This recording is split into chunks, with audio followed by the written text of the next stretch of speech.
do is make sure that you give Austin Peay a lot of credit for the way they played. I mean, they really played well enough to win a game. I thought they came out and was as intense as any team that we probably played against this year, and really had a great focus. And obviously what Edmondson did in that first half was something that's a great half of basketball for an individual. But, you know, I think for our guys, the fact that we played through the adversity that we played through, being down at half, not a really pretty second half, but a lot of great effort by every guy that hit the floor. And you know, in situations like that, you always say as a coach, players got to make plays, and our guys made plays on both ends of the floor and gave us an opportunity to win a game that was really big for us. Questions?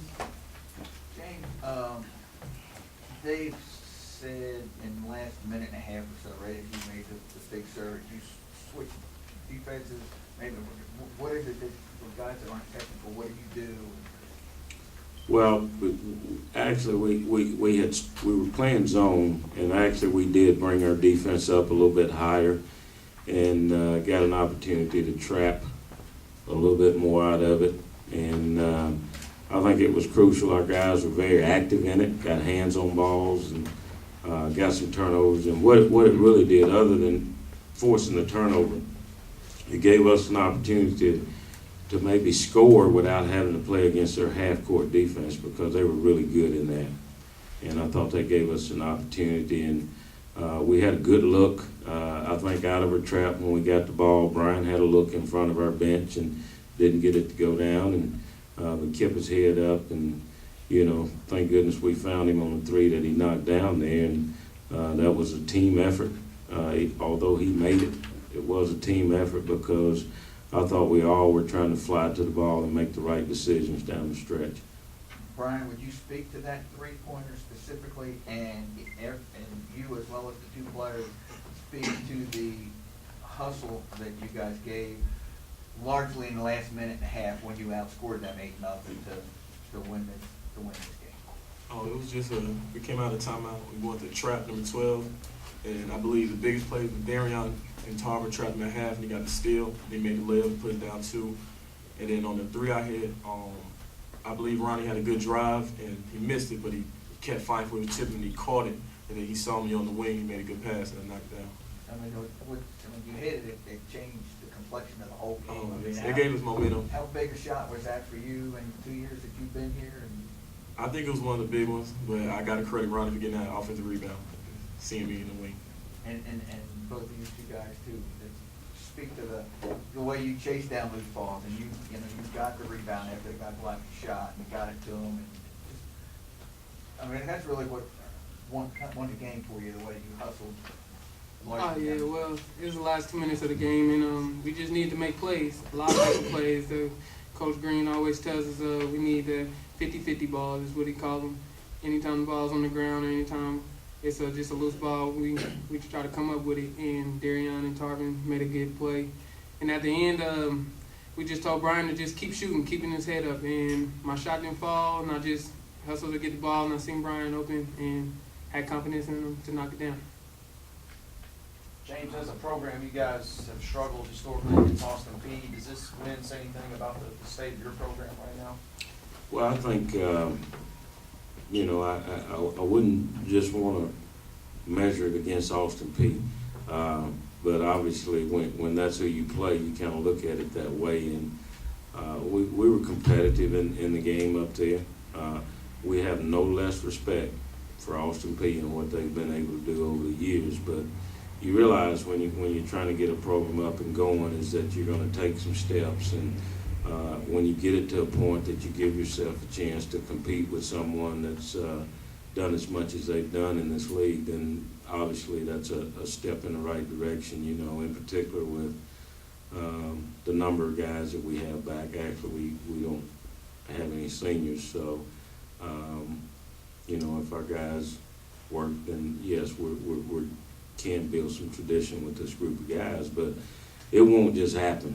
You don't show up you know, for a game. You don't show up for 5 games. You don't show up for a season. You're right back where you started. I mean, you got to do it over and over and over like they have, and we're a long way from being able to do that right now. And you guys show up with no tournament experience to speak of on the roster. What does that maybe say about your team? Well, I'll be honest. This group, they've been showing up.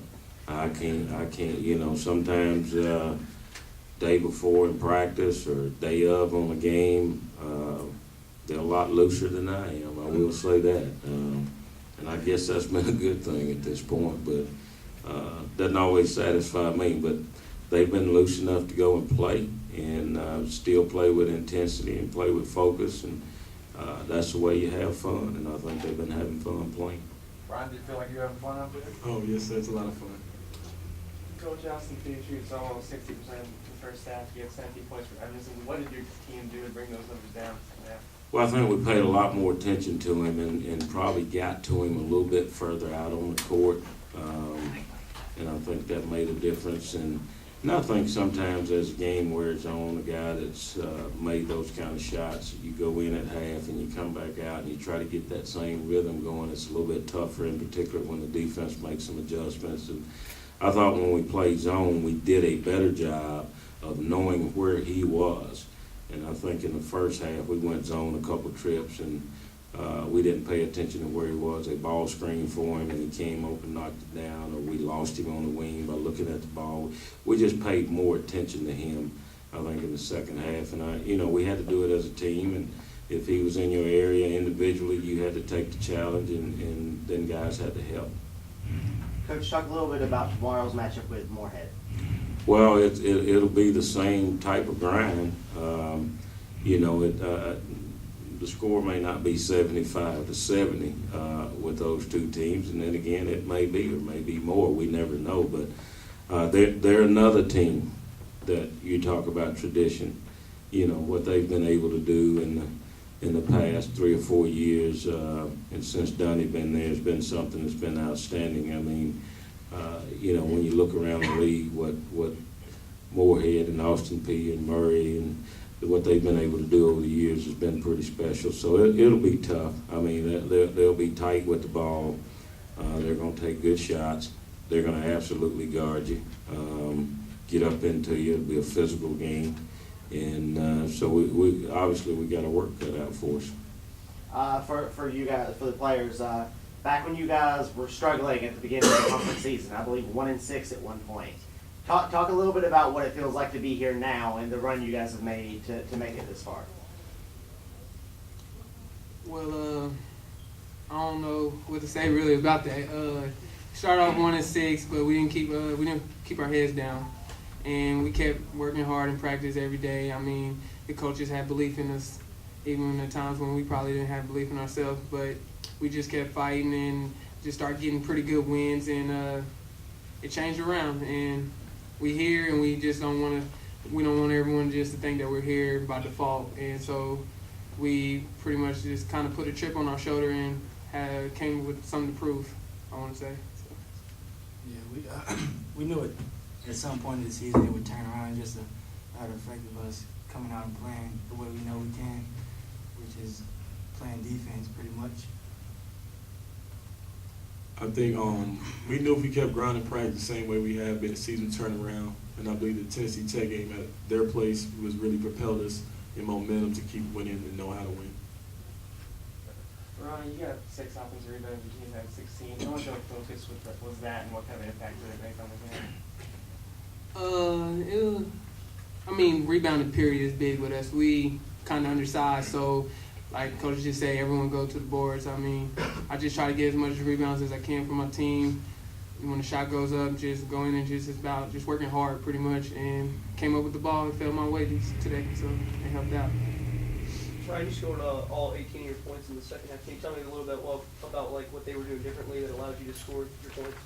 I think I was, in the second half, I was more loose. I think the first half I was more uptight, trying to force it a little bit. But I think the second half I laid back and just started let the flow of the game come to me, and I think that helped. Brian, in this morning's shoot-around, you kind of mentioned the lighting on that other end of the court. Did that play a factor at all in the game as well? I'm not They all did come in at the other end of the court. Absolutely not. I mean, they're not gonna change the lighting tomorrow. Anything else for coaching the players?